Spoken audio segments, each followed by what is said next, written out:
பீகாரை போன்று தமிழகத்திலும் வாக்காளர் பட்டியல் திருத்தம் செய்யப்படும் என்று வெளியான செய்தி போலியானது என தமிழக தலைமை தேர்தல் அதிகாரி அர்ச்சனா பட்நாயக் தெரிவித்திருக்கிறார். பீகாரில் வரும் அக்டோபர் அல்லது நவம்பர் மாதத்தில் சட்டமன்ற தேர்தல் நடைபெற இருக்கும் நிலையில் மக்கள் பிரதிநிதித்துவ சட்டப்பிரிவு 21 படி அம்மாநிலத்தில் வாக்காளர் பட்டியலில் திருத்தம் செய்யும் பணிகளை தேர்தல் ஆணையம் மேற்கொண்டு வருகிறது. இதன்படி பீகாரில் 2005ஆம் ஆண்டுக்கு பிறகு வாக்காளர் பட்டியலில் சேர்ந்தவர்கள் பிறப்புச் சான்றிதழ், பாஸ்போர்ட் உள்ளிட்ட 11 ஆவணங்களில் ஏதேனும் ஒன்றை சமர்ப்பித்து தங்களை இந்திய குடிமக்கள் என உறுதிப்படுத்த வேண்டும்.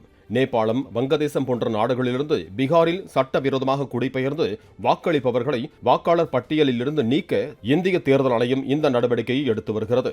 இந்த நிலையில் தமிழகத்திலும் இதே நடைமுறை பின்பற்றப்படும் என்று நாளிதழ்களில் வெளியான செய்திக்கு தமிழக தலைமை தேர்தல் அதிகாரி அர்ச்சனா பட்நாயக் மறுப்பு தெரிவித்துள்ளார்.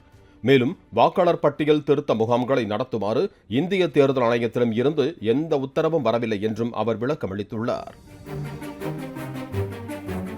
பிளே ஸ்டோர் மற்றும் ஆப் ஸ்டோரில் இருந்து பாலிமர் செயலியை QR கோடு மூலம் பதிவிறக்கம் செய்யுங்கள்.